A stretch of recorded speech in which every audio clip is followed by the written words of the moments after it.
Good morning and welcome to our club speech contest panel. It is a pleasure to have all of you here with us today. My name is Chris Nelson. I am your District 60 Program Quality Director, along with Anita Pathak, who's also on this call, and I'm also your Zoom master today. I'll ask you first that if you are not a panelist, please be sure to mute yourself so that we don't have any interference while things are going on. You will have an opportunity for questions later on in the meeting, and we do have the questions submitted at registration already available.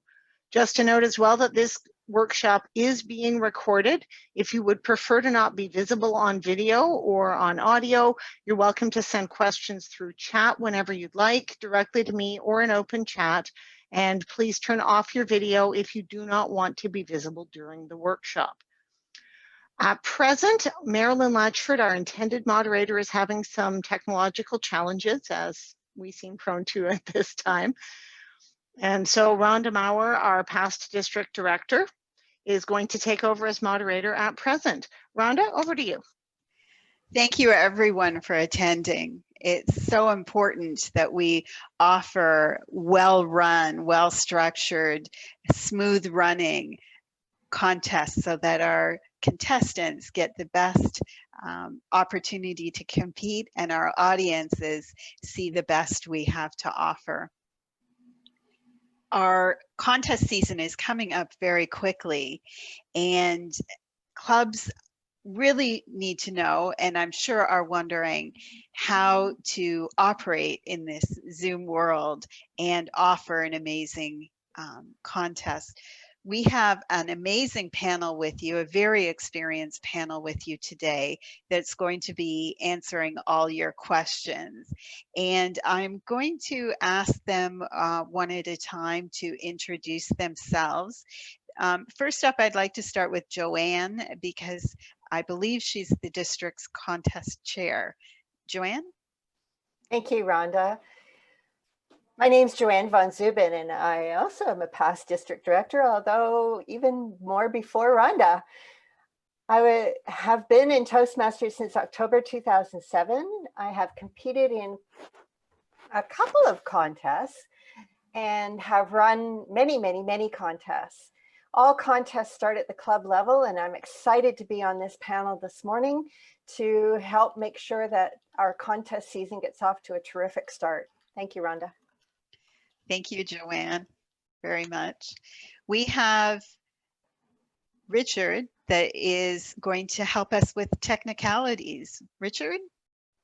Good morning, everyone. My name is Richard Abel. I'm currently the Division B director for the second time this year. I just didn't have enough last year, so I decided to run again and become division director again this year. I got involved with doing the technical side of the contest when the entire city and the country shut down for the pandemic back in March, and we were told by Toastmasters International that our contest had to go virtual. At that point, I put up my hand and say I'll be able to help out with that. And myself and a team, we put together 8 division contests and the district contest so that we have a successful candidate that actually made it all the way to the semifinals with the video that we created. So there was a lot of moving parts to it, but it was definitely at the end of each division contest, we definitely looked at each other and said, okay, what could we do better? And each one progressively got better. And if you're wondering why I say 8 instead of 9, Division B, my division last year, we actually were the only division that had an in-person contest. So I had that out of the way early in the contest season before things shut down. But I had my own challenges, not COVID-19, but City of Toronto workers being on strike. So, you know, I dealt with different challenges at the time, but you know, Zoom contests are the way to go in today's world of Toastmasters. Thank you, Richard.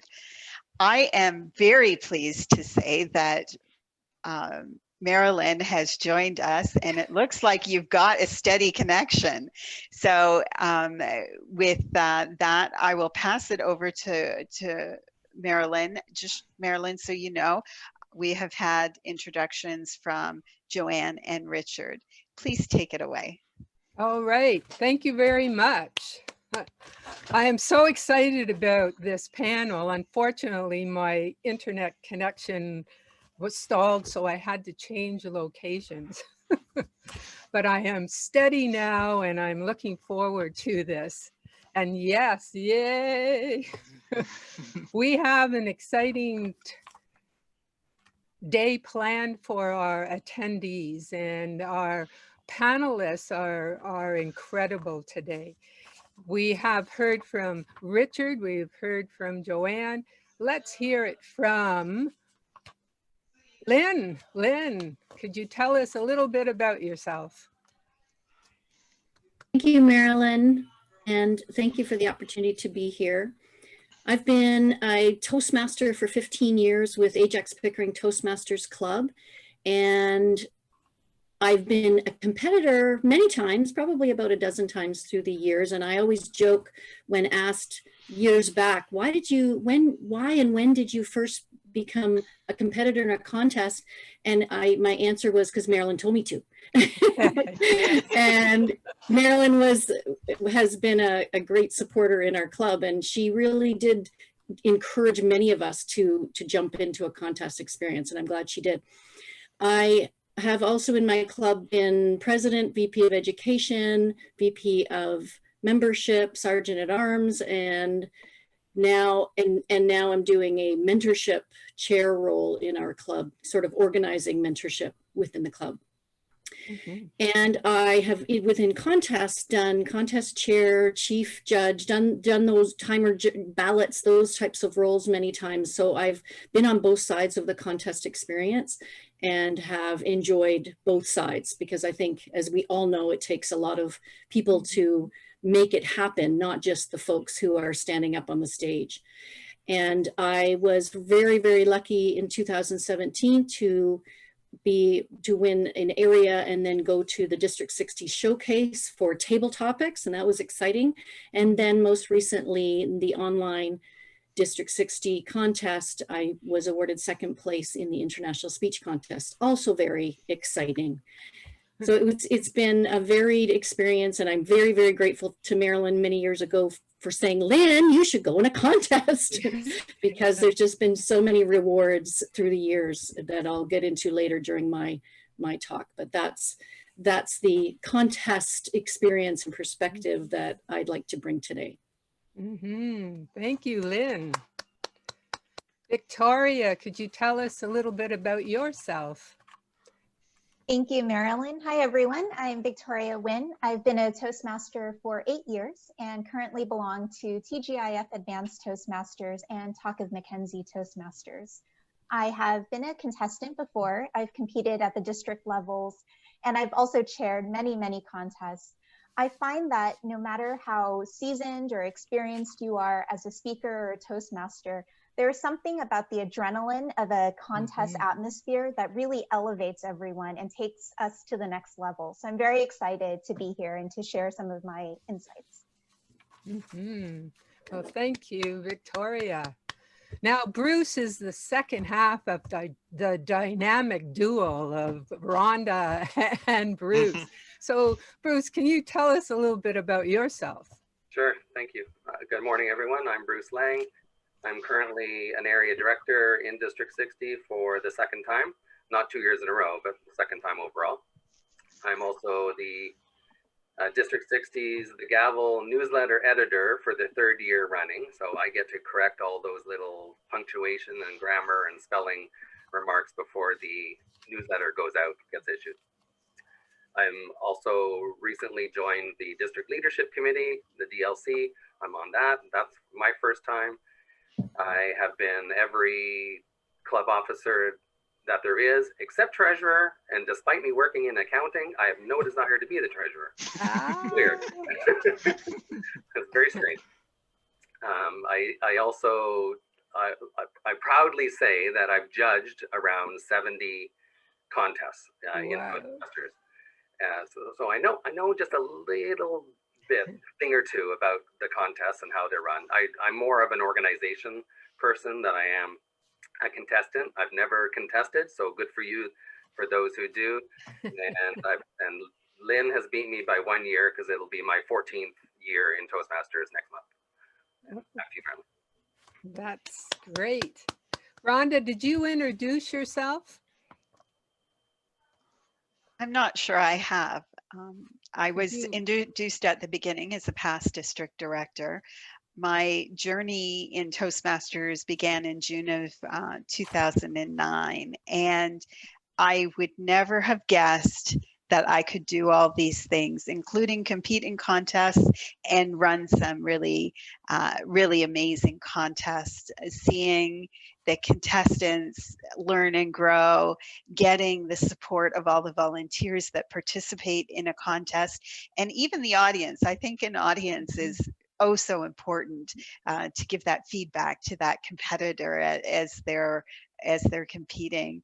So I've been very, very fortunate with Toastmasters and happy to give back. And I think speech contests are so important because they challenge people outside of the norm. Once you're in your club for a while and you're presenting speeches on a regular basis, these are your friends and buddies, and you don't get those butterflies in the same way maybe as you did before. And putting the word contest in front of it gives you that little lift and maybe challenges you a bit so that you have that experience the next time you're presenting outside of your Toastmasters club. I love contests. I learned so much from the competitors and the people, and I'm excited to be here today. Thank you.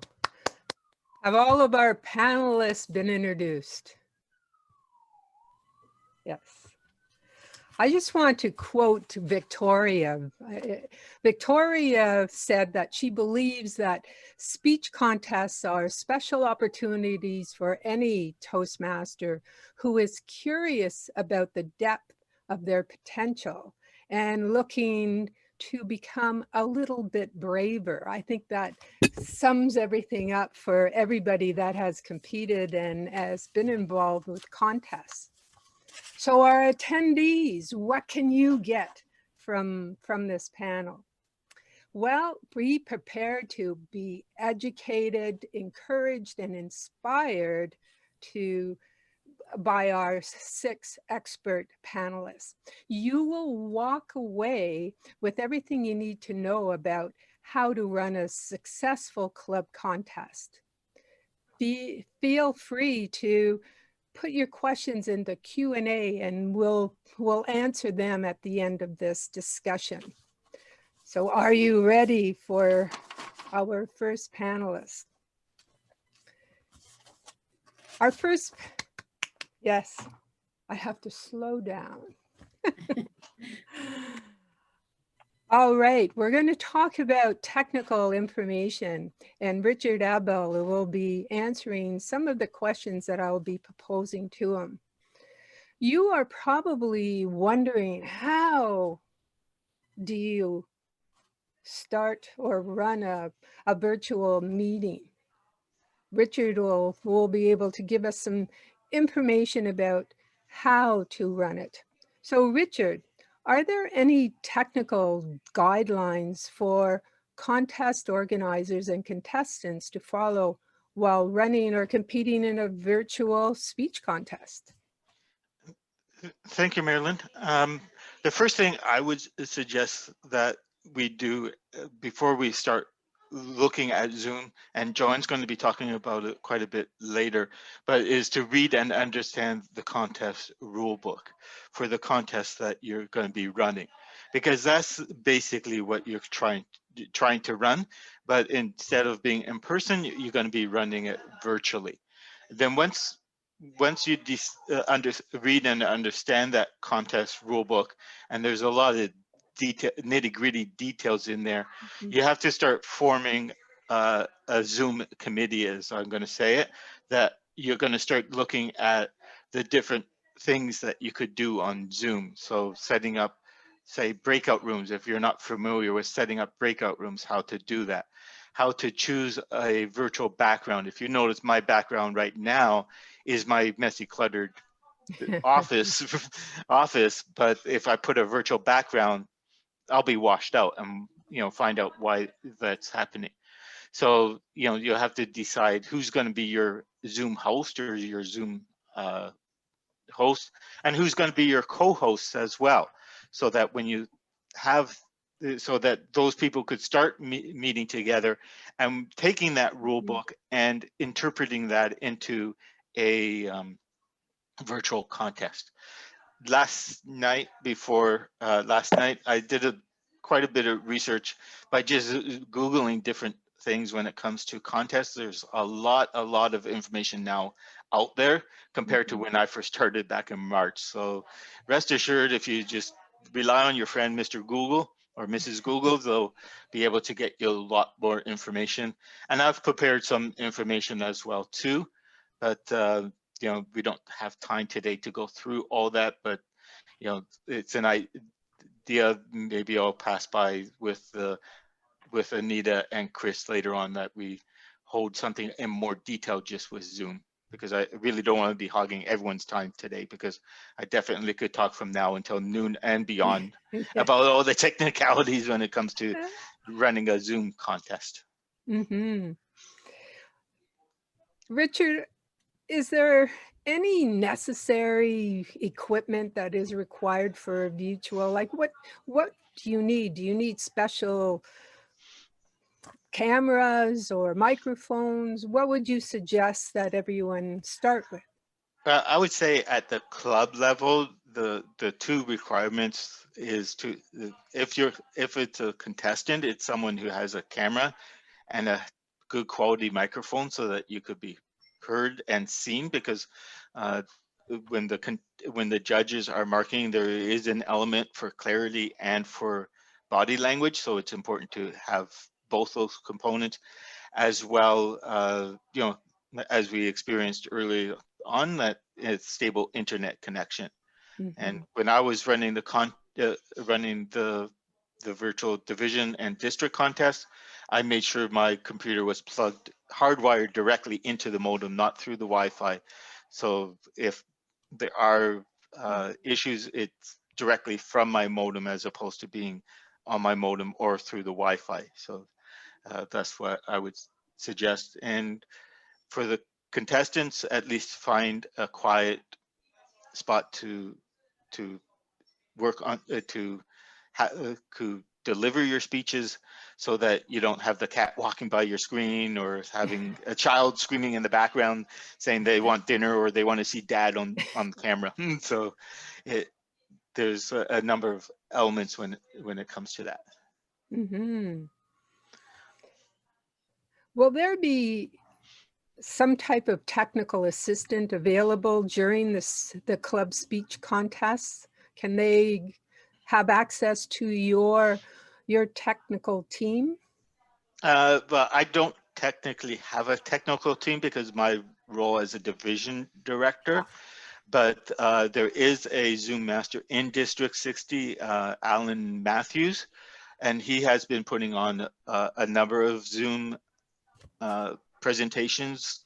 And if you check the District 60 website, there's information there of when the next ones are coming up.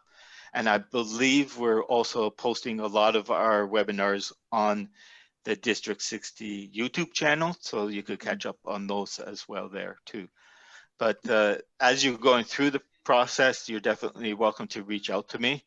If I be a technical support for every club contest, I wouldn't have time to do anything else. Yes. And I'm working together with my area directors in the near future to help get them set up to run their successful contests. Because for them as well, it's new to them as well too. So I'll need to provide some coaching and training to them of what they need to do to get their area contests up and running. Richard, what would you say to clubs and contestants that are sitting on the fence? Sitting on the fence in terms of going for a contest or not going for a contest? Yeah. I would say definitely every club should be having a contest, not because I want to have more contestants at my division contest, but just so that everyone gets the experience of competing in a contest. I believe it was one of the panelists said the experience is totally different from doing a speech in your club, and it gives the opportunity for not just the contestants but people in your club that are maybe more technical minded, that to stretch their technology experience. You know, you asked me your previous question, you asked me, you know, who would be good to assist. I'm sure in each one of our clubs, there's someone who loves technology. You know, for me, you know, I didn't grow up with technology. I was first introduced to it with my old Apple IIe in the early 80s. I might be dating myself here, but you know, but I've always been the one that threw away the manuals and just give me the disk or give me the program and I'll figure it out. But and I'm sure there's other people like that within your club that could help you out with that. So, you know, it's definitely a good experience both for technology wise to learn the technology better. If you're using Zoom or any other platform, you 8 know, minutes. it might be more interesting to go. Thank you, Richard, for giving us an idea of how to prepare for a virtual meeting. I would say to our attendees, if you have any further questions, put it into the chat and we'll see if Richard can answer them at the end of our discussion. But thank you very much, Richard. Now we'll move into the contestants' perspective. My mother had a saying, life is not about winning or losing, it's about showing up and doing your best. And I think that really is important when you're looking at the contestants' perspective. I will now ask Lynn Pinot, and I'm very proud of her to say that she is the second place winner of the 2019 International Speech Contest. Lynn, welcome to the panel. Thank you. Lynn, what has been your experience with speech contests and why should somebody compete? Some of the panelists already in their introductions have answered this question as well, which was awesome because I can now repeat what they said now. But one of the things is really important is you do get a fresh audience. And I think it was Rhonda or Victoria said that when you're competing or just doing a project in front of your club, that's great. And your club mates are your friends. And if you have a few guests show up, that's a new face. But really in a contest experience, especially if you go further, you get a whole new audience. And some people think that that's a bad thing or it's completely scary. But Toastmasters are all about let's do scary because that's how we grow. So I think that really for free, you get a new group of people to speak to. And we're here to become better public speakers, better communicators. So if you can look around a room and look in the eyes of people you've never met, you really get a sense of, are my words clear? Is my message clear? Is my message motivational or inspirational or a funny, whatever you're going for? So I think that is a huge advantage of competing that you don't get with doing your regular projects.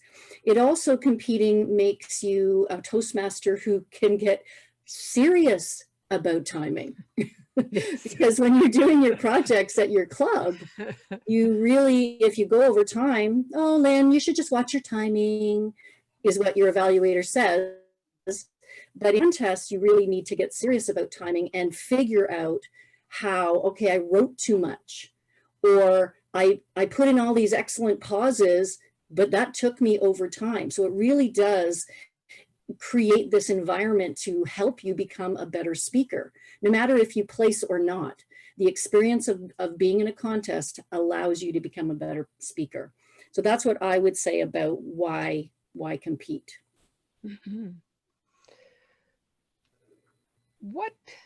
has been, you've competed in a number of levels and a number of contestants. What would you say is your most memorable moment as a speech contestant? Well, I actually have three that were very different, but one I just alluded to. And one of the first years I competed, I went overtime by 9 seconds. And it was one of the first times I competed. I was very excited. I loved my speech. I was ready. And I was so in love with my speech that I wanted to say every word and really didn't know how to manage my time. And really the disappointment just in myself in terms of, oh man, I worked so hard. I wrote it. I loved my speech. I loved my message.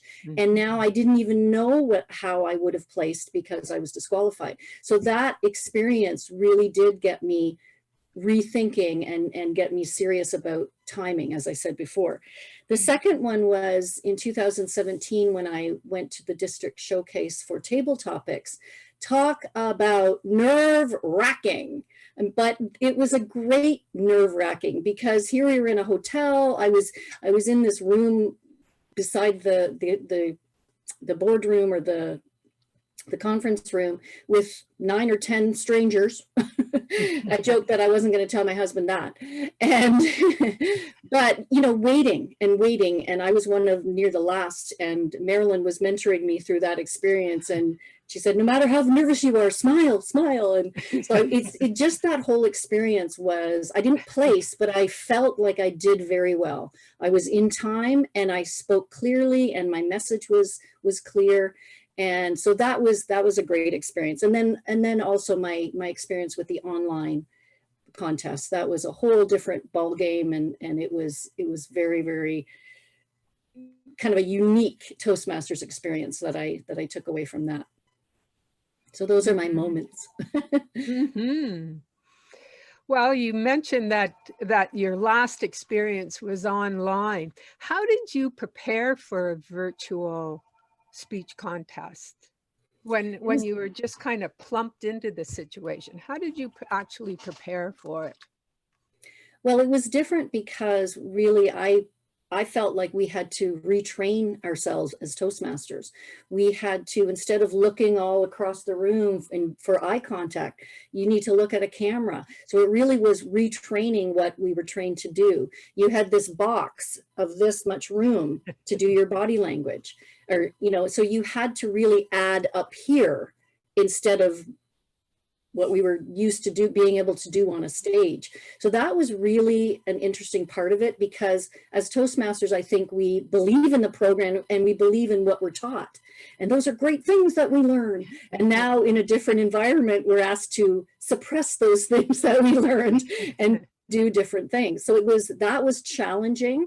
And then also it was practicing at home, being in your home space, figuring out a background you're going to do, and clear out, you know, a space that you can do that, and just learning and practicing and being sort of by yourself more than being in your club environment. I had lots of Toastmaster mates helping me over the phone and recording myself and that kind of thing. But it really was more of an internal, how am I going to do this? How am I going to translate my speech now to this little box instead of on this big stage? So it was a relearning experience. Absolutely. But worth it. Worth it. The experience that was worth it. The other thing I just want to mention, Marilyn, sorry, is that you really have to learn to create your own energy, because we all know as speakers, you get energy from the audience. That was different, very different. I mean, my son and my husband heard the speech probably 100 times. And I asked them to, you know, respond differently every time, please. But you have to create your own energy that way. Absolutely. That's an excellent point for our contestants. You mentioned that you were disappointed going over time, or you were disappointed that you didn't place in a particular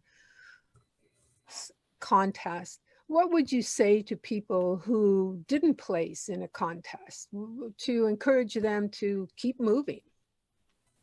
Absolutely keep moving, because I truly believe that I told one of my club mates once that contest, being in a contest is like being an Olympic participant, because you really don't know what's going to happen that day. Somebody could break an ankle and they're out. Someone else could come in and from nowhere shine in a way that they never have. So it's really a mix of what comes to you. So I really don't, I never compete to win or to even, everyone likes to place, but just to experience the group dynamic that you're put in and do the best you can with those variables. So if you compete and you didn't do well, really do it for yourself to be better than you were last time. That's what I would say to anybody that thinks, oh, I'm not going to do it now because I didn't place. I believe truly it's not about that at all. Great encouragement. Now, what would you say to all those people that are sitting on the fence about participating as a contestant? Is it really worth it? What would you say to them to get them to sign up for the next club contest? Well, I believe it's absolutely worth it. And I actually believe that every Toastmaster should do it at some point. Bruce. Yes. And I just think that, you know, there's so much going on in a contest to make it happen, which is fantastic. And all those people who have natural organizational skills do those things so well. But I believe as Toastmasters, we're about communicating and getting our message forward. And I really think everyone should do it at least once.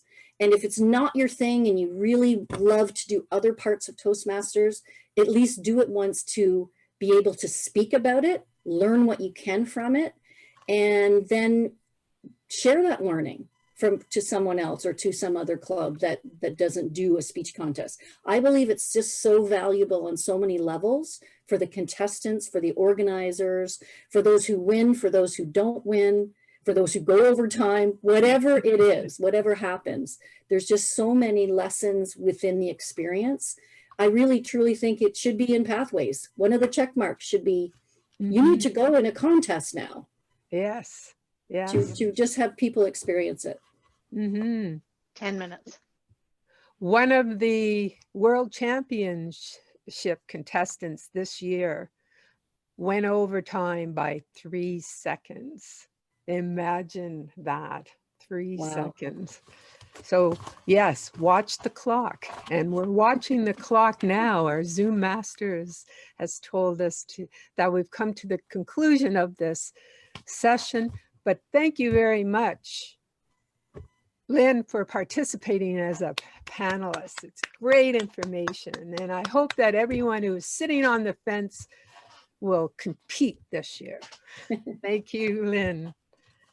Our next panelist is Victoria Nguyen, and she will give a glimpse of what it's like to be a chair or the MC of a speech contest, because that is the most important role, I think, because it sets the tone for the whole contest. So, Victoria, what has been your personal experience in chairing a speech contest? Thank you, Marilyn. I love being a contest chair. If you cannot compete, either because you have not yet met the prerequisites or perhaps you are a district leader and ineligible, those are the only 2 valid reasons in my book, then you should consider being a contest chair. This role is really a 2-pronged set of responsibilities. The first is you are an event planner, and the second, you are an event host. And I've found through chairing that I have learned a really helpful set of skills through both of these. So as the event planner, the contest chair is the one who is going to corral the contestants, identify the volunteers who will be judging and counting ballots, making sure everyone knows what their responsibilities are. And then you're also setting up the actual environment. And this year, with the virtual environment, it certainly will be a more complex task. But frankly, I think we all need to learn how to manage these meetings effectively. It's a skill set that is no longer a nice to have. It's absolutely critical for as long as the pandemic holds. So I've learned that being a contest chair really helps me with being highly attentive to detail, learning how to motivate volunteers. None of us get paid to do this, so how do we inspire people to take part?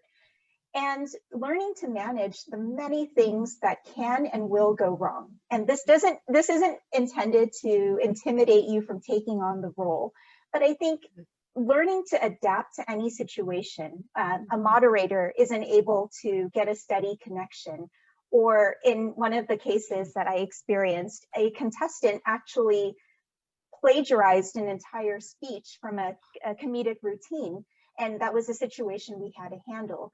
There are so many things that can happen, and learning to address those challenges gracefully is a skill that will be valuable throughout your life. The second part of this is really being an event host. Now, as the MC for the contest, your primary objectives are to ensure that the contests are fair. First and foremost, they must be fair. And secondly, you want to bring out the best in contestants.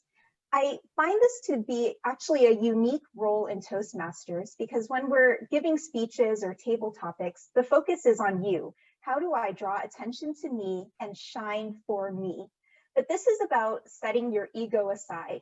How do I do enough to elevate other people without taking the spotlight? This isn't about you, this is about the contestants. And so learning to help other people shine is also a skill set in and of itself that I don't think we get enough opportunities to practice in Toastmasters. So I would encourage anyone who is not planning to compete to consider being a contest chair. It's a meaty role, but it's the one where I believe you'll truly learn the most. Mm-hmm. Thank you, Victoria.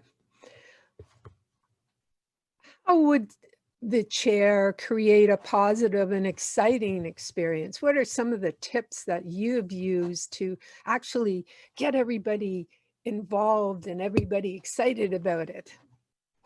Yes, well, you want to have as full a slate of contestants as possible, so you actually have a true competition. But also, what's often overlooked is creating the audience around the contest. Our contestants, especially in a virtual environment where it's hard to get the energy level up to the same degree, they deserve as big an audience as we can give them. And contests are hands down one of the most accessible ways to bring people into Toastmasters. When you're at this meeting with table topics and evaluations, people get lost and they don't know what's going on. But even if you're brand new to Toastmasters, you know what a contest is about. You're going to listen to speeches and you're going to judge them. So this is really a public relations opportunity, and it should be thought of as such for every single club. It's a great way to bring people in. The second piece that I would highlight is just that even in this virtual environment, the energy that you bring to the role is the energy that your audience is going to mirror. If I open and I say, okay, everyone, it's time now to start the 2021 International Speech Contest, then I've automatically deflated the entire room. You know, I set the tone, and this is so important. The energy that you bring is the energy that is reflected. And there's so much we can do up front to get people excited about the sheer achievement of just being in a contest. Once you get into actually hosting the contest, try to tamp down your energy a little bit. There's a limit to what you can do in terms of taking liberties during the contest. It has to be fair. But again, at the beginning and then at the end of the contest, when you're interviewing contestants, these are the optimal times to really bring up the energy and get people excited. Thank you. Obviously, to put the light on the contestants, you have an opportunity during the interview portion of a contest. Where do you get your questions for those interviews? That's a great question. Well, there are a few schools of thought around this, and I perhaps have a slightly unconventional view. I know that a lot of the interview questions tend to be scripted. So they, first of all, people commonly draw from the warm-up questions, which are of the variety, how long have you been in Toastmasters? What brought you here? And I think those are important because you do want to ease the contestant into the interview questions. But then after that, I really think, especially in the international speech contest, there is an opportunity to customize your questions because you've just heard 5 to 7 minutes of content from each speaker. And the purpose of the interview is to really now bring the audience closer to the contestant and build a sense of intimacy. The audience wants to know, what was the speaker thinking when they formulated that speech? What was their process for structuring the speech? And if the contestant told a story, for example, what happened next? I'd really like to know more about the contestant. And so if you really listen carefully, and this is an opportunity to practice listening skills, you will have the chance to formulate some questions that naturally build off of the speech and allow the contestant to share more than just, you know, their basic hobbies or some of their basic interests. I remember one contestant saying to me, "Oh, this is a big deal." And it is for a lot of people. They think, "Oh no, I'm on the stage. This is a big deal." And that's where everything about the chair is important, so that they really get the positive, the strength out of the experience. Now, what would you say to people sitting on the fence about being a chair? I think it's natural to want to step away from this role because it does require a great deal of planning and organization. And at times you will feel like you are herding cats a little bit, getting everything in order. But Toastmasters is all about taking on the roles that we tend to shy away from. And this opportunity comes along now for us once a year. This is a once a year opportunity to take on a role that you typically won't have in your club meetings. So I would say, ask yourself, what kind of Toastmaster do I want to be? Do I want to go through the motions and continue doing things that I know how to do well? Or will I take this opportunity to take on a challenge and help to bring out the best in other people? And as long as you continue to remember that this role is about helping other people, I think that will truly be a motivating aspect. Wow. Well, thank you very much, Victoria. We learned a lot about the chair role, and we also learned a lot about your passion about helping people and establishing a rapport from the very beginning. So thank you very much. Thank you, Marilyn. Now we have the dynamic duo on tap right now. We have Rhonda Meyer and Bruce Lang, who hasn't competed yet, Bruce. They are going to take us through the organization and documentation that you require for a club or any speech contest. So Rhonda and Bruce, what are the rules that have to be filled for a speech contest? And is there any special training for these roles? Ladies first. Ladies. Thank you. You do need a whole panel of people that help with the contest. First off, contestants, absolutely. You need your contest chair. If you're the VP Education where the contest falls under, that doesn't mean it has to be you, but make sure that your contest happens. So you need a contest chair, you need a chief judge, you need voting judges, tie-breaking judge chosen by the chief judge and known only to the chief judge. So that's a secret position. 2 timers is suggested. I know, and ballot counters, a sergeant at arms. And so there's a big variety of people that needed for the contest. Keep in mind that at the club level, you're going to find all these people as I can't remember the exact term, but it's as you can. So you might not be able to find 2 timers and 2 or 3 ballot counters, but maybe they do double duty, for instance. So that's what I meant by that, that particular position. Training, you can do it via email or prior to the contest. So things like there is a tutorial on Toastmasters International website on being a judge. There's one actually on being a contest chair too, or on contest in general. So that's an idea. But those are the people you need to have a great contest. And I personally always think that having a good audience is also part of having a good contest. So invite the audience to attend too. Oh, absolutely. The audience, there were years where you would go to a club contest or an area contest, and there would be about 40 people in the audience. And and everybody was excited, and somebody was whipping them up at the very beginning. So an audience is very important. What are the forms necessary for the speech contest, and where can they be found? They are all available on Toastmasters International website, www.toastmasters.org, not .com. And if you do the search thing and then just put in contests, click on the search, it'll bring up a whole bunch of things. You have to kind of scroll through them because there's also different forms available in different languages.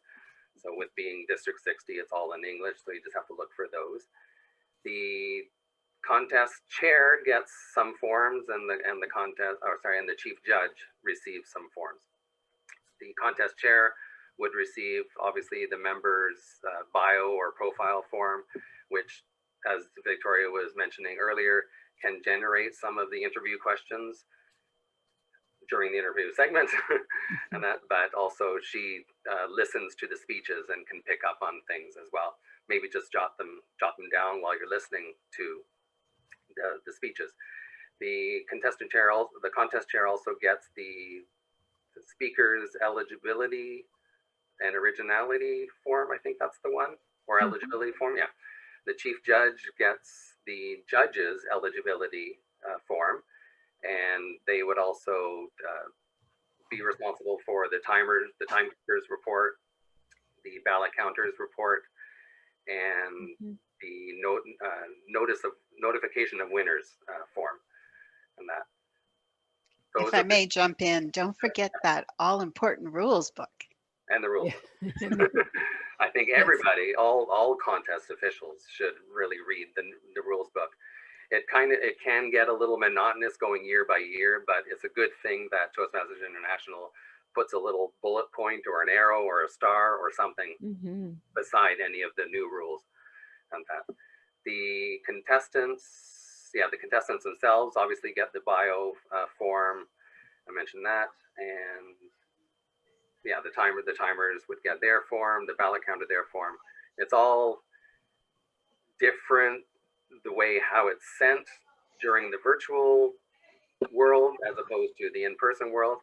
Somebody was mentioning about the number of, or Rhonda mentioned, sorry, about the timer and the ballot counter can double up in a club setting only, as Joanne had mentioned at our meeting prior, that rule states that going from the area level on up, no contest official can have a dual role. So it's only at the club level. And with today's memberships, some are dropping. We have to admit that. Some clubs may find it difficult to have the number of bodies to take part in a club contest. Ask around, ask other other clubs members to come in to help out with that, because there's nothing.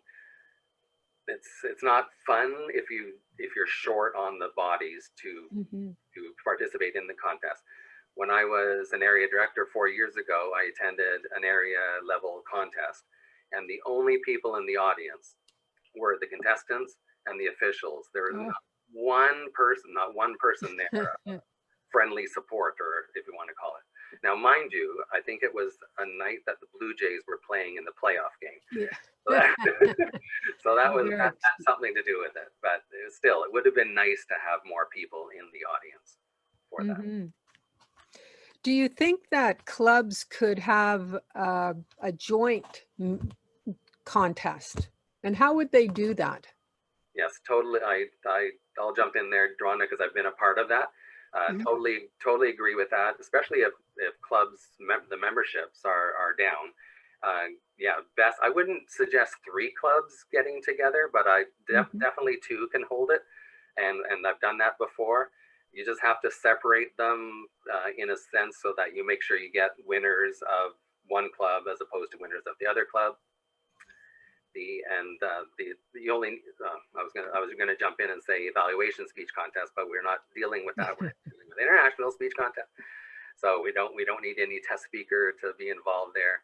But yeah, joining 2 clubs together for a speech contest would obviously increase the audience and availability of the pool to get contest officials from. When do you know when the club contests actually start? Like when should our club or our attendees start planning for their club contests? It's never too early to start planning a contest, is what I would say. Start talking it up, start encouraging your club members to want to compete. Look for that special person that will take on the chair role or the chief judge role, especially if you're the VP Ed and want to compete yourself. You're going to need somebody to take it on and run with it. So start early to look for those people that are going to stand up and help out. I know that the club contest should be scheduled in January. So if you're scheduling your meetings, you should be able to pick now so people can plan toward it.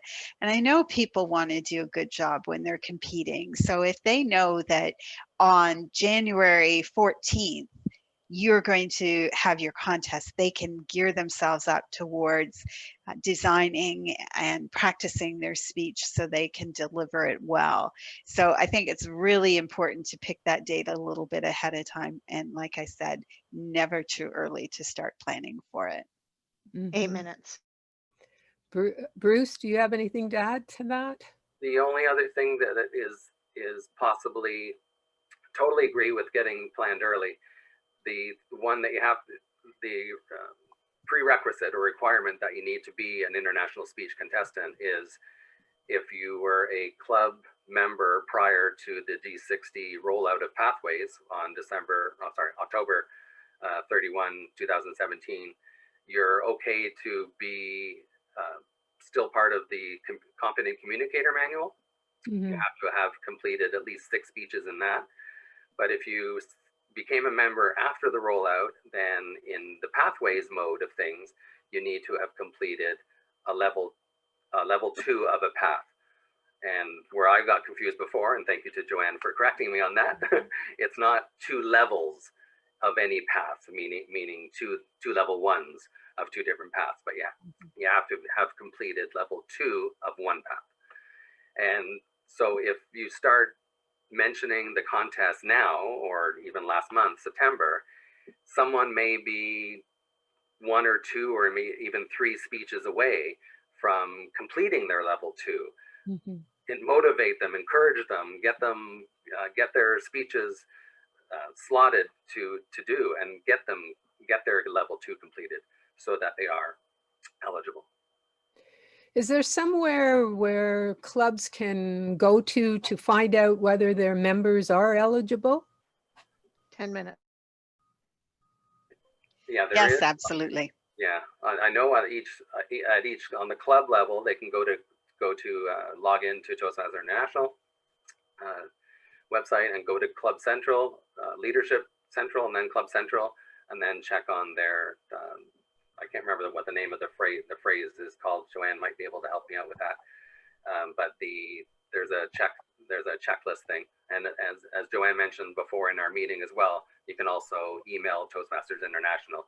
Make sure you have their membership number though. This is going to come into play for area level and on up, because it makes it much easier for Toastmasters International to have their name and membership number to that. They can get back to you.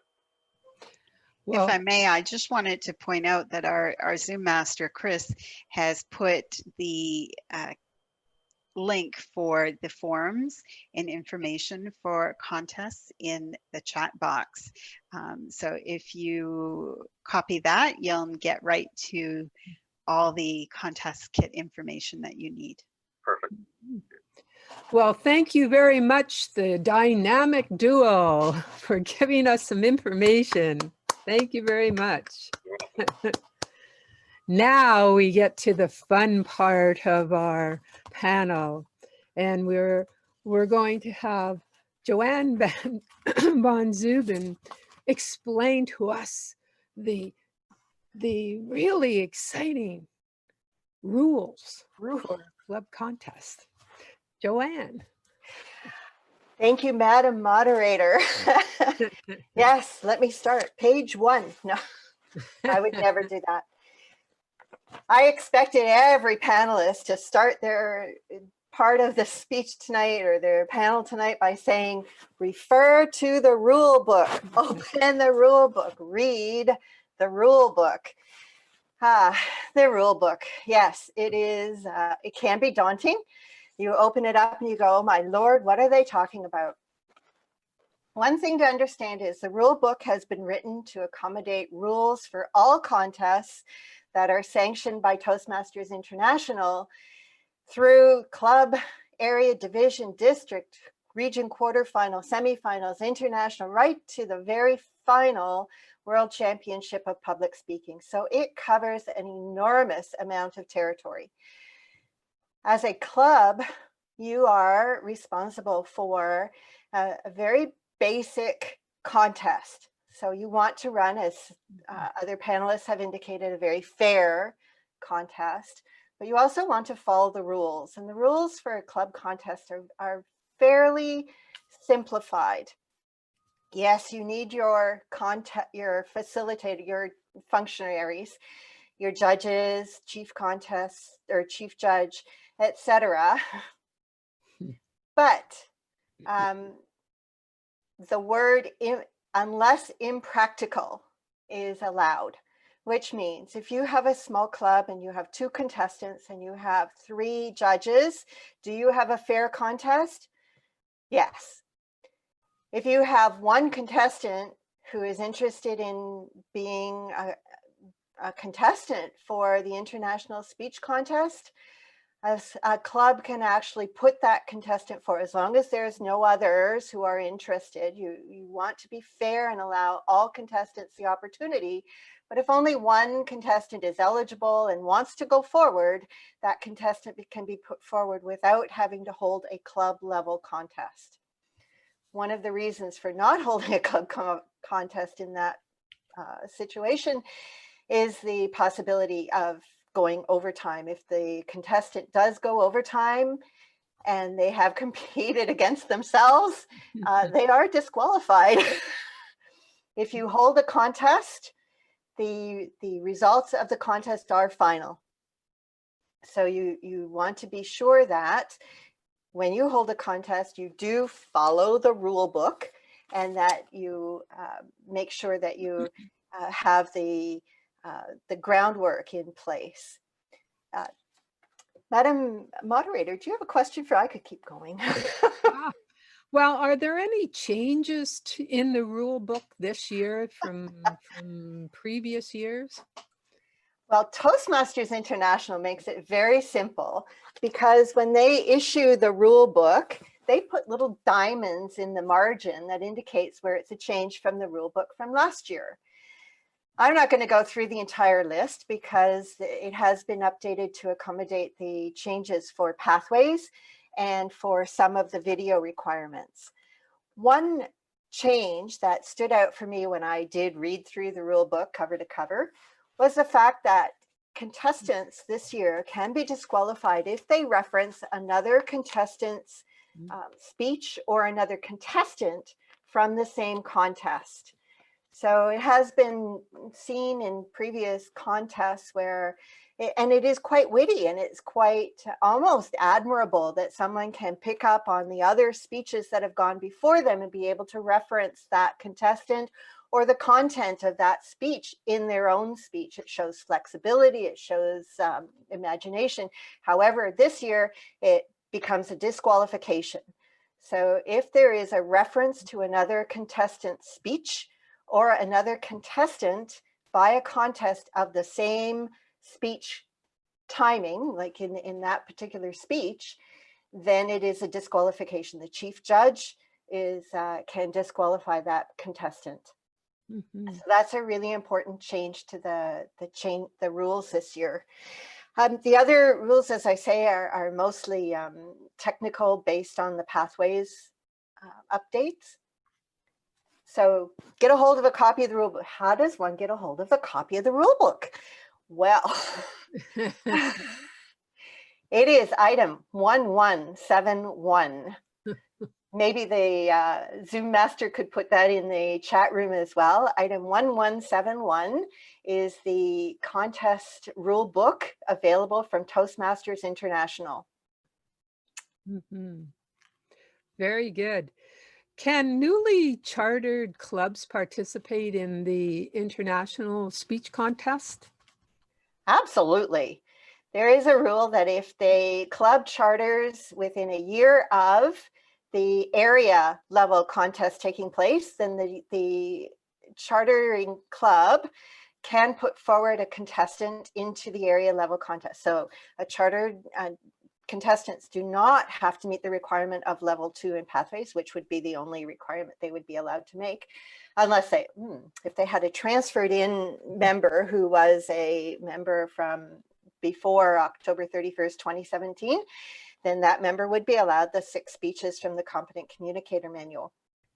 But for the most part, we would expect that a newly chartered club, everyone would be working in pathways. And for that reason, the newly chartered club would be able to hold a contest and the participants would not have to meet the level 2 requirement. Mm-hmm. Well, hopefully they will. I hope so. Yes.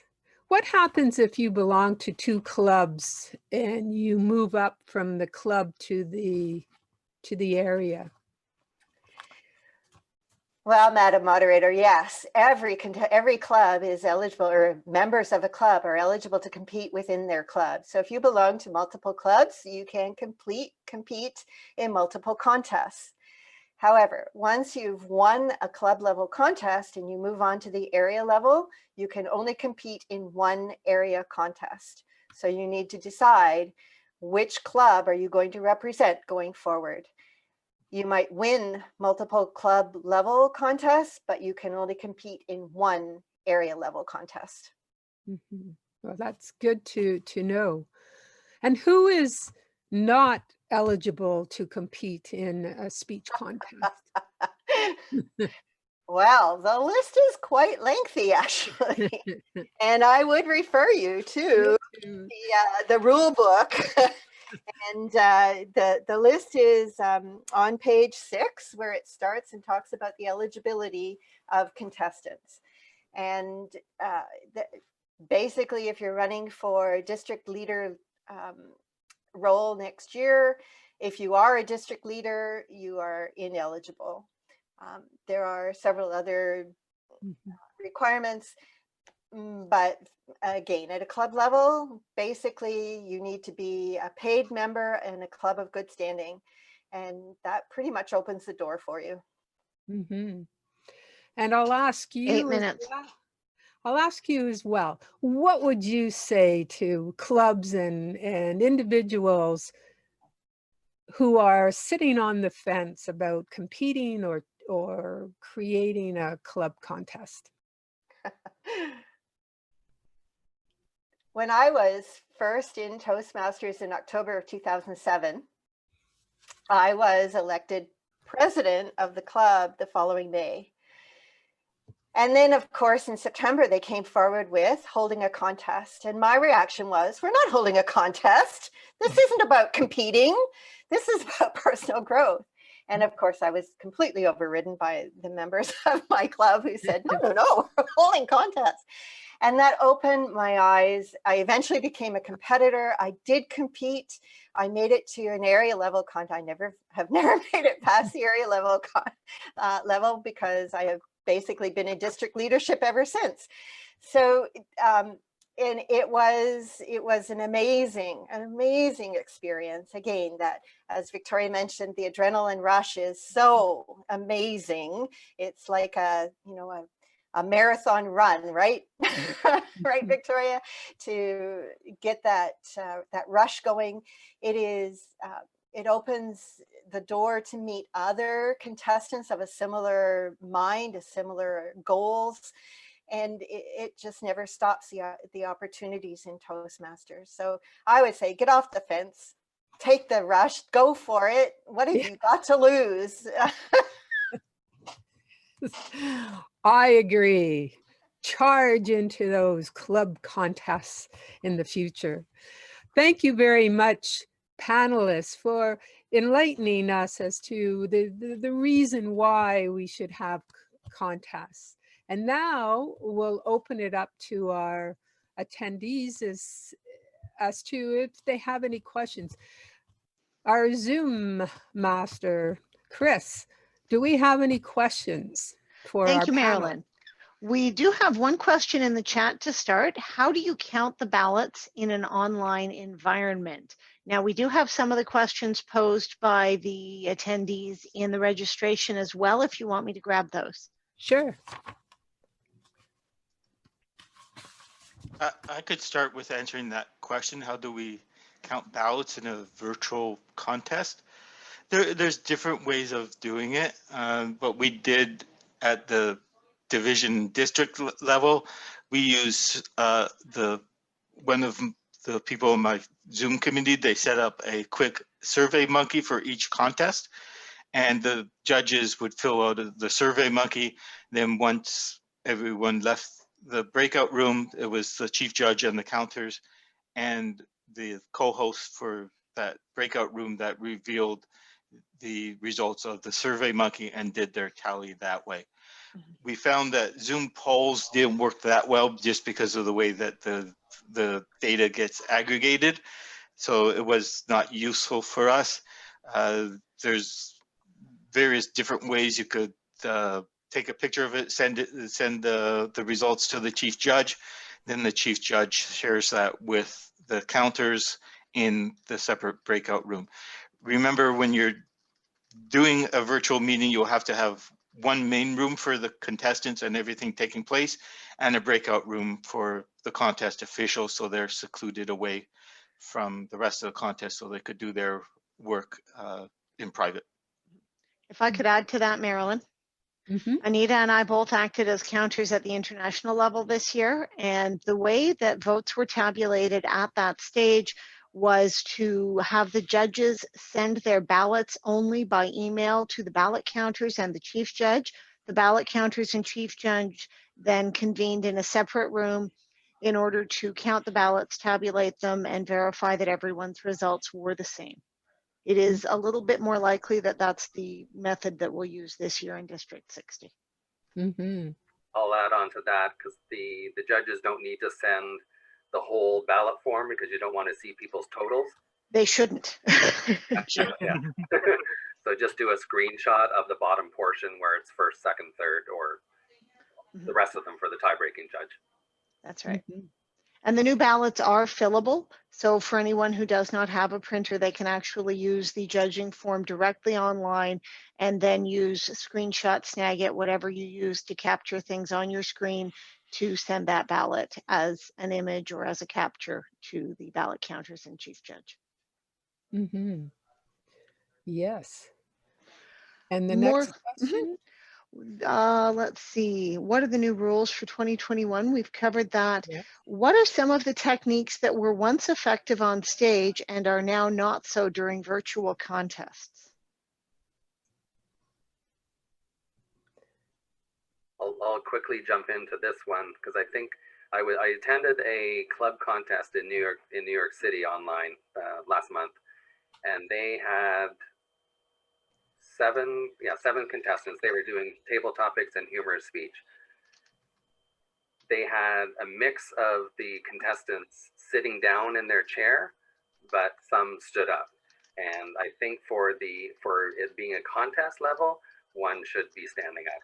Yeah. You get body language, floor positioning, gestures, that kind of stuff. So I highly recommend a stand-up position for the contestants as opposed to sitting down. And Lynn, Lynn, might- what did you do? What did you do? Did you mark off the stage of how far you could go? Yeah, a few things my husband and I did. He was my tech guy and helped me. But one major thing was that I noticed other contestants did not do was physically raise up your screen. Because again, all of the contestants were standing, which Bruce, I absolutely agree with you. I think that contestants should be standing. But that needs, I think, to be defined. If it's going to be an online contest, everyone needs to be standing. And again, physically moving my screen. My husband built this, he's a woodworker guy, so he built this stand so we knew exactly how high it was going to be. We had markings on the floor, how your box is going to be, that kind of thing.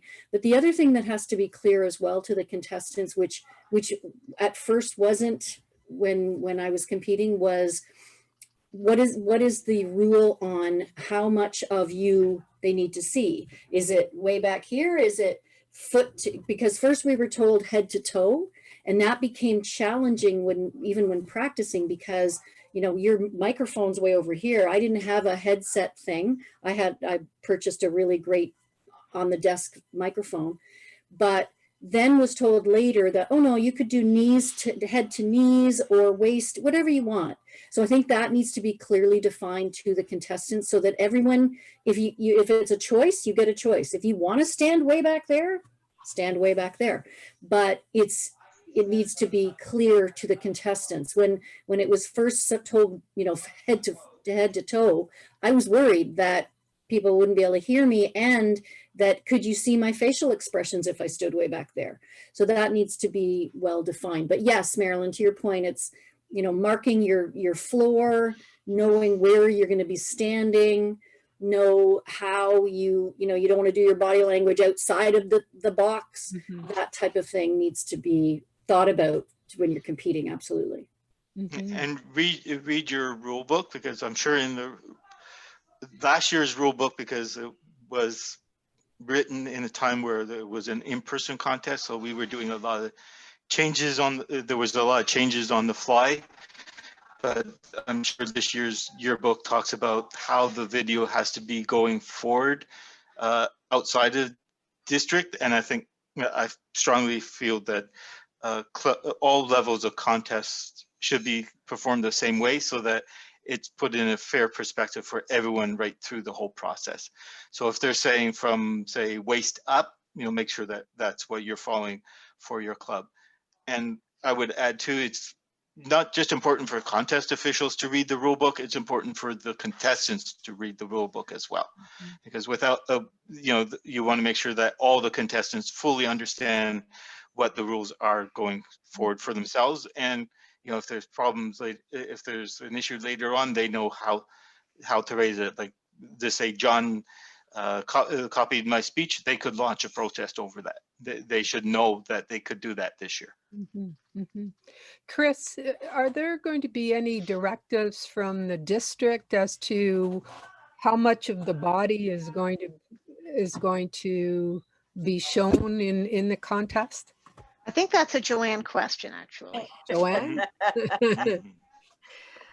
The only rule that's in the rule book regarding body is that facial expressions must be visible throughout the speech, and the image should not be too bright or too dark. So it does not stipulate from your waist up or hands. However, it does say that the camera has to be focused on the entire speaking area the entire time. and there's no allowance for moving the camera during the speech. So you can't turn the camera to follow the speaker. The speaker can move within the speaking area, but the speaking area must be visible within the camera for the entire speech. Mhm. Mhm. So That's a new- there are more rules around audio or around the video on page 16 in the rule book. Oh, thank you, Joanne. It's good to know all of this. And we are building new skills. So that's exciting as well. Are there any other questions, Chris? There are, and actually, before we move on to other questions, I'd like to just tag on to something that Richard mentioned about protests. Perhaps we could clarify how a protest is launched and who can do so. Joanne? Joanne, you're muted. She's I looking. could start on it while Joan tries to find it. Basically, a protest is where someone feels that something was not, when something is not run correctly in the contest. And the only people that could launch a protest are the contestants or the one of the voting judges. No one else it can't be a member of the audience, it can't be the contest chair, it's only the contestants and a voting judge. Mhm. I will add to that, Richard, Yeah, because with the new rule about the reference to other contestants and the contestant speeches, the chief judge is also eligible to submit a disqualification.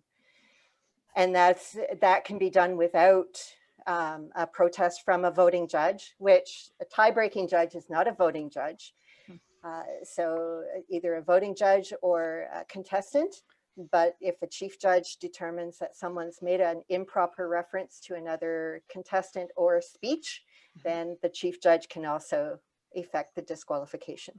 Mm-hmm. Joanne, there's also two areas where judges and contestants can launch a protest. Could you specify for us what those are? Well, the first one is eligibility, but ideally that has all been clarified and made clear before the contest takes place. So when you get your notification of winners list from the, I guess this isn't applicable to the club level contest. Check with the VP Ed, make sure they're qualified. That's right. So just make sure that your contestants are qualified. At the club level, easy peasy. It just means your club has to be in good standing and your contestants has to be a paid member and reach the minimum level 2. The other is originality. So as someone mentioned, they had to disqualify someone because there was a protest about the content of a speech being a plagiarized speech. And so a contestant or a voting judge can say, hey, I just watched that on Fallon the other night. In which case the protest is made to the chief judge or the contest chair. There is a meeting with the contestant to say, would you like to explain what this is? And then the judges have an opportunity to vote yay, nay, disqualify, don't disqualify, and the decision of the judges is then final. Okay, other questions? We have one that relates to the number of contestants. If we could have some clarification on that. There are times, of course, where 2 contestants can be submitted. Maybe we can clarify that for our participants. That is a district decision. Is it? I thought that was in Indeed the it rule is. book, actually. It's a district decision on whether or not 2 contestants can be put forward based on the number of clubs in an area. Yeah. So that's typically, I'm going on memory here because I don't have this handy. I know we've discussed it. It's typically if there are less than 4, or if there's 4 or less. I feel like Rhonda's trying to jump in. Go for it. 4 or less areas within a district. No. Or 4 or less clubs within an area. Yes. 4 or fewer clubs, but it's the district has to issue a notice that if there are 4 or fewer clubs in good standing in an area, that they are allowed to put 2 or 1 contestant forward into the next level. Yes. So that's something that should be decided by by Wendy, by our district director, Yes. and then notification made to the area and division director so it can be passed along to the clubs. Yes. Traditionally, we have permitted 2 with areas with under 4. For as Clubs in long as good I can standing. remember. Yes, we will confirm that at one of the upcoming DEC meetings prior Yeah, to the beginning of January. And Richard? it's not the number of clubs that are participating, it's the number of active clubs. So they Clubs in say good standing, yes. they say there's there's 5 clubs in an area, but only 2 clubs are participating in the contest.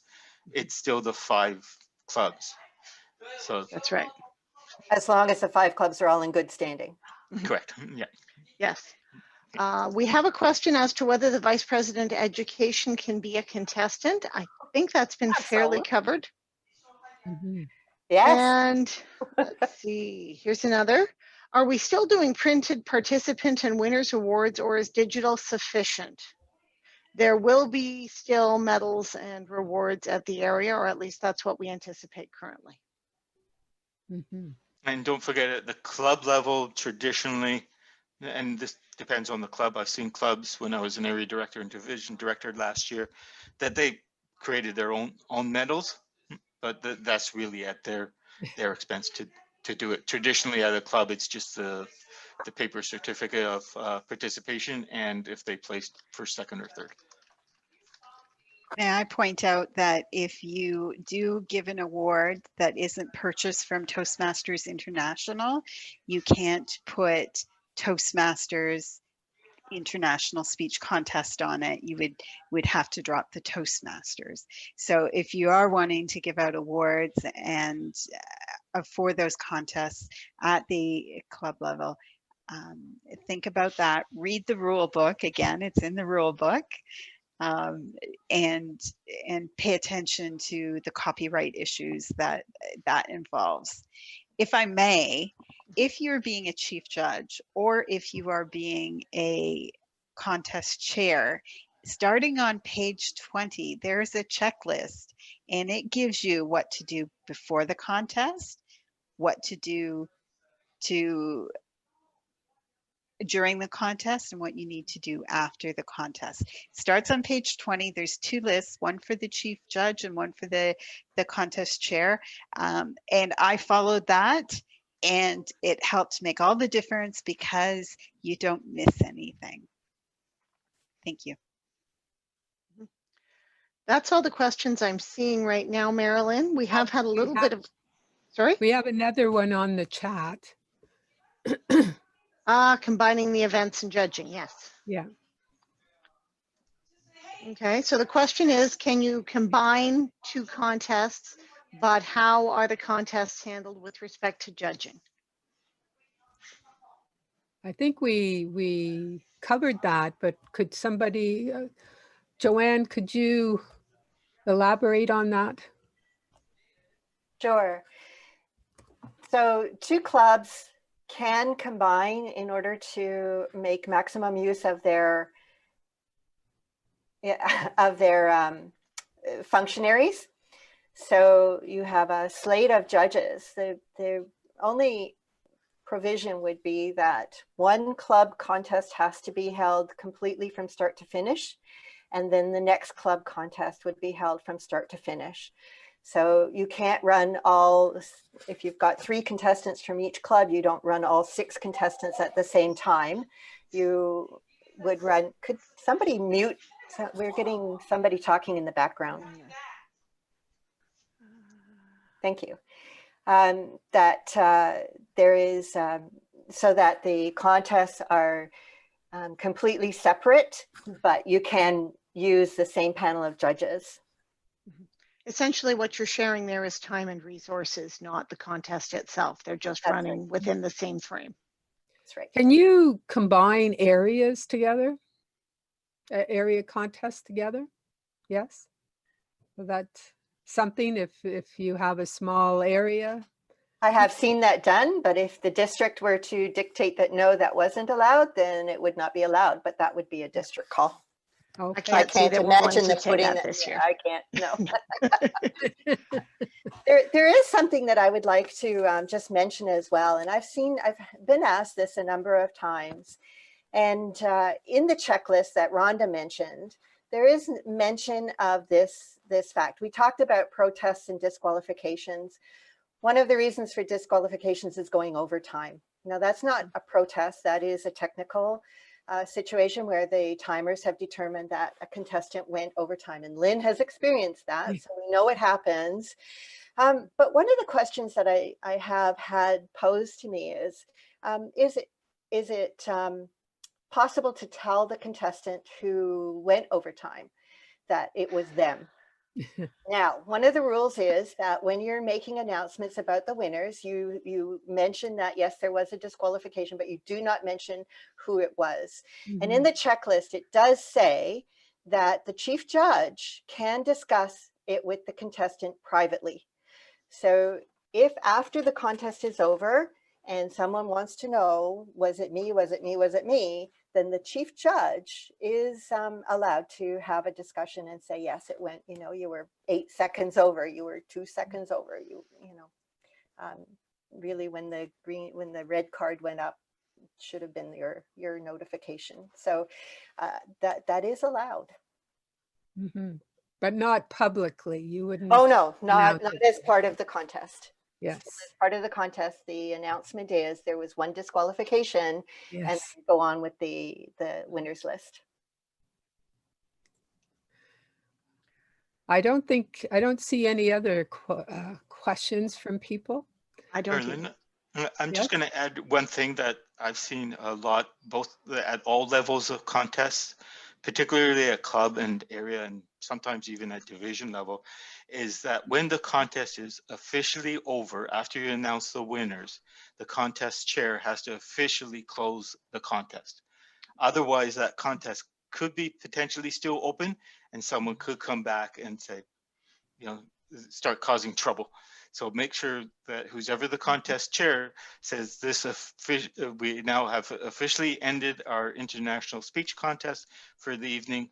Thank you for attending, or something along that lines, so that we know that there's a clear distinction that the contest has been closed.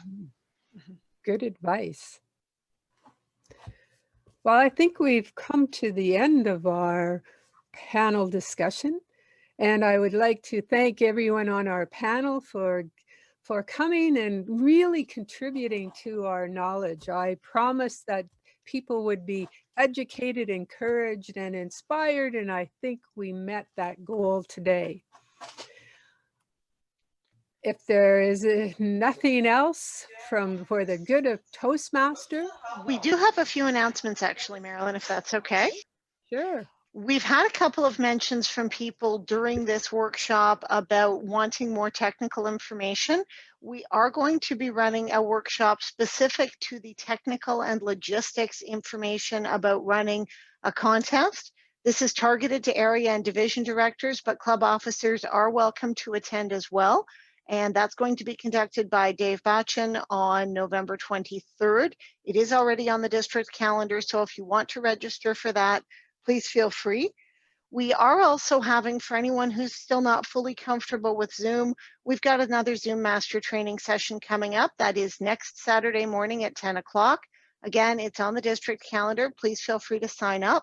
And I'm going to invite Richard to say a few words about the District Leadership Committee this year. I'll put on my other hat. Like Bruce, I'm one of the members of the District Leadership Committee for this year, for finding leaders for the upcoming year.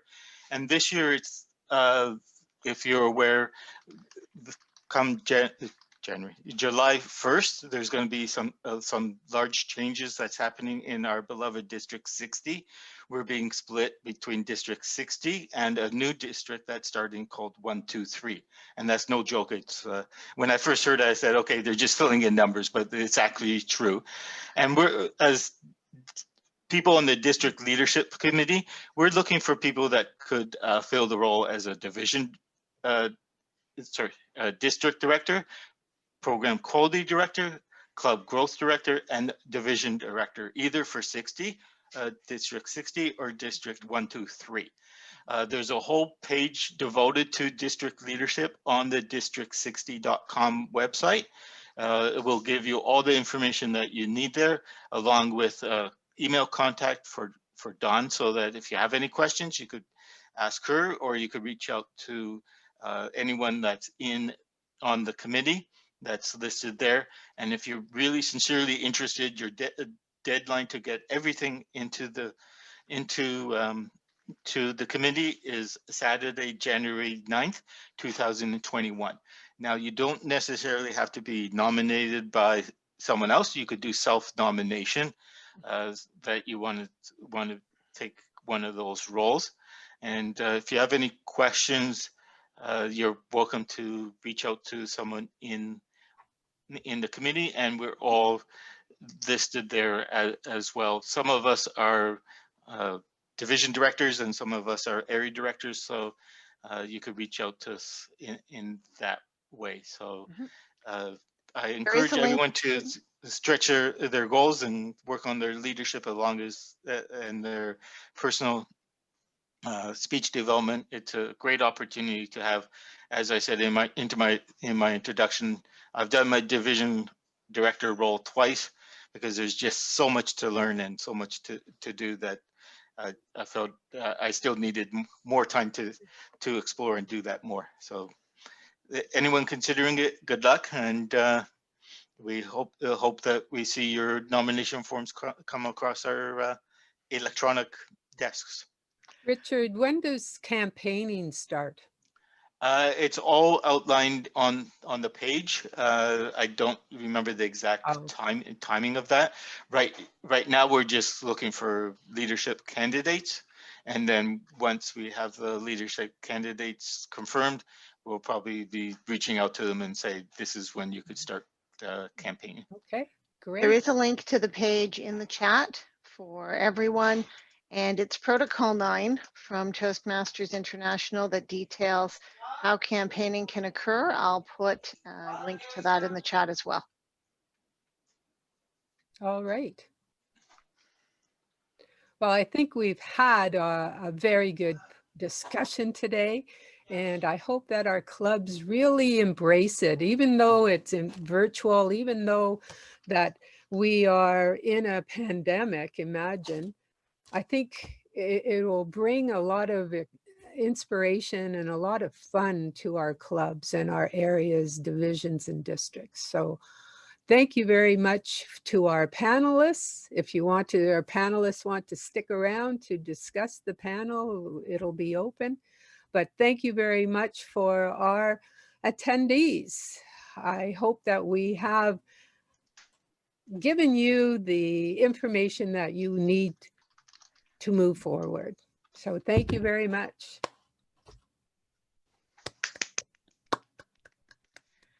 And thank you very much, Marilyn, for a panel well done. Thank you everyone for being here today. Have a great weekend. And if you're interested in teaching club officer training, there's a panel for Train the Trainer at 2 o'clock today. I'd love to see you there. Yes.